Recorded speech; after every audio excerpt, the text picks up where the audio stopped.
So quick summary with Challenger. We have two key projects. We've got a resource in Argentina of 600,000 ounces at about 13.5 grams gold, open in all directions, been locked up in a dispute for the past 15 years. In Ecuador, we have a porphyry copper project where Newmont did some scout drilling 25 years ago. Got some fantastic results, over 100 metres at 0.5% copper, 0.5 gram gold, 150 metres at 2.5 grams gold, basically never followed up. We shot a 16 square kg physical survey there about 4 months ago, and effectively we've been in stealth mode there while we pick up all the surrounding ground. In terms of my background, I'm an exploration geologist, got into stockbroking, started a mining company. We had some Saudi assets in there which turned into Citadel Resources. I was the MD for the first 12, 18 months, and we ended up getting taken over for $1 billion. Fletcher, our chairman, was the founding chairman with me, and Scott Funston, our CFO, has just come out of Avanco. He was the founding CFO there. Basically, they took copper assets in Brazil through startup into production and were taken over for $500 million. So all three key members of the management team have taken a startup from nothing to $500 million, and we know the hard work involved and the attention to detail. Right now, we've got a market cap of $15 million Aussie, 20 million Aussie fully diluted, which, based on a look through 500,000 ounces at 13 grams gold, that's going to get a lot bigger, makes us ridiculously cheap. And my challenge is I've spent half my time in Ecuador and Argentina recently, so this is the first time I've been out marketing the company since our IPO 3 months ago. Project in Argentina. We sit in San Juan province, which is one of the few provinces you can actually mine in Argentina. All the yellow dots there in that province are gold mines. And one of the reasons there's no gold mines elsewhere is because in Argentina everything's done at the provincial level. And if you're not in San Juan or one of a couple of other provinces where they're pro-mining, you will struggle to get a mine up and running. Whereas in San Juan we don't have that problem. We've got great infrastructure. Barracks haul road they built for Velaredo passes 400 metres from our site, so we've got a double-lane sealed highway. There's an exploration decline that goes under the heart of the resource that the Canadians built in 1999 before gold went sub $300 and they went bankrupt. Never been any production out of that decline at all. In terms of the resource, look, it's what they call a foreign non-JORC resource, but it is based on 188 drill holes. Admittedly, you look at where the Canadians drilled half of them and you scratch your head, and this project has never been systematically explored. Basically, the Canadians were drilling underneath old adits and declines, chasing high-grade results to get results out to market. Good metallurgy. The last met work done 20 years ago will get 80% of the gold and silver into a nice, clean gold-silver concentrate. We'll redo the metallurgy as part of our current drill program at the back end, and hopefully we'll get better recoveries than 80%.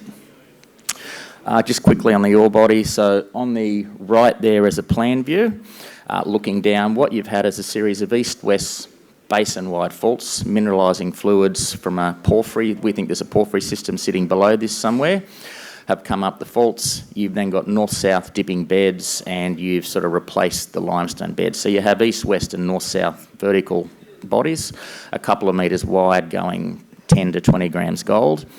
And if you have a look, the green up there is actually the prospective or fertile structures. The red dots are where we have identified mineralisation, and those little yellow blobs are the actual current 600,000 ounce resource.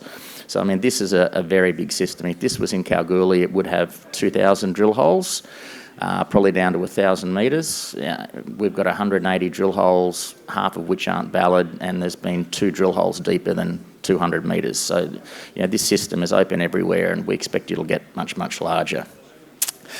In terms of work we've done some underground channel sampling first to validate the old results. The plot there is our new 3D model of the northern half of the deposit. As you can see, it's open at depth. It's also open coming out of the page, just a lack of drilling. And then those red dots in the circle are some systematic sampling we did in the decline, where we've got grades of 100 grams gold, 77 grams gold, never sampled by the Canadians. So what that shows is that lode there extends at depth. So, we'll end up finding a lot more gold than is currently there. In terms of the timeline, we started drilling about 10 days ago. We're onto our 4th hole now. We won't get assays back for about a week and a half, but the core looks pretty interesting at the moment. So we expect some drilling results to come in about 2 weeks. And the style of drilling we're doing in this first program, that's an example there. We'll step 25 metres underneath a historical hole that got 10 metres at 30 grams gold that has never been chased up. So we're drilling small step outs, only one twin hole to validate the old mineralisation. So we're not drilling directors holes, we're chasing extensions to the ore body. In terms of timing, we'll finish this drill hole, we'll calculate a new resource. Aim will be to get that resource out early next year. We may want to redo some underground channel sampling because about 150,000 ounces of the historical resource was based on channel sampling. I think that if we came out with a resource that's not bigger than the historical resource, we might get marked down. So, when we come out with a resource, it will be plus 600,000 ounces, and hopefully it will be early next year. And then in terms of sort of timeline, the next 6 months is all about scoping this out. If the project is as big as we think it is, then we'll just keep drilling.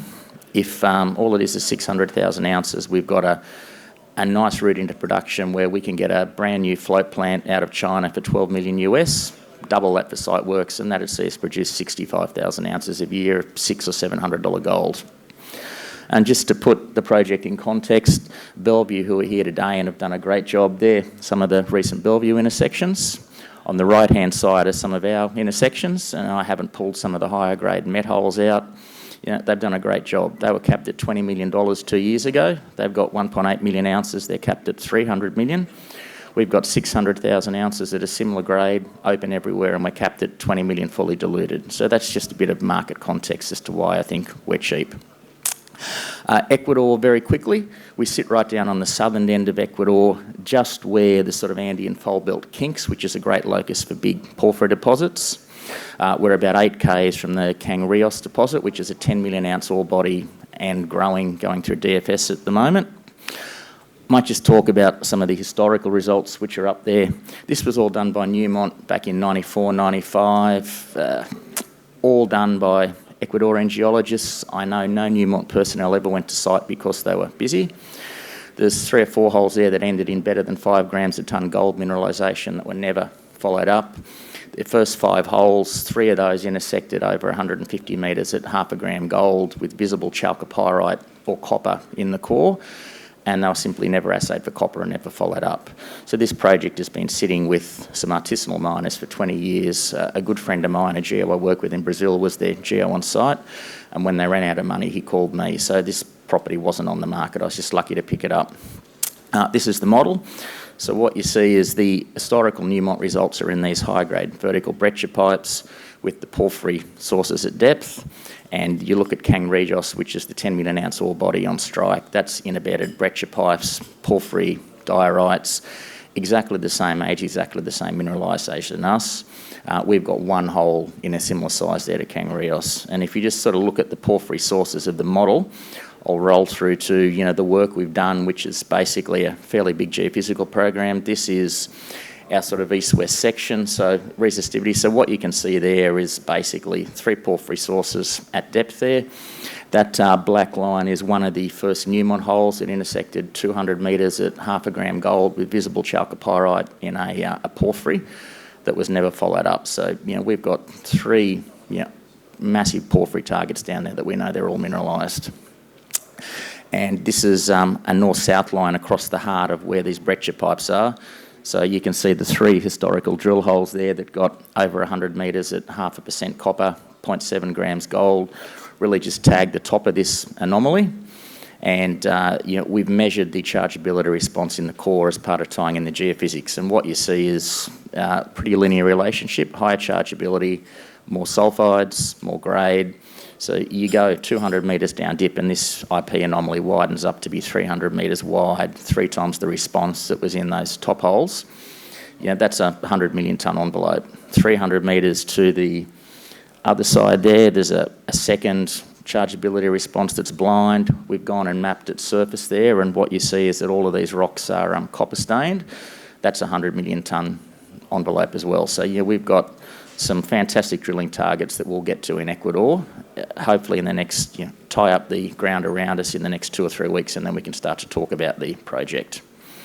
And in terms of timeline, again, aim will be to drill in Ecuador once we finish drilling in Argentina early in the new year. Thank you very much for your time.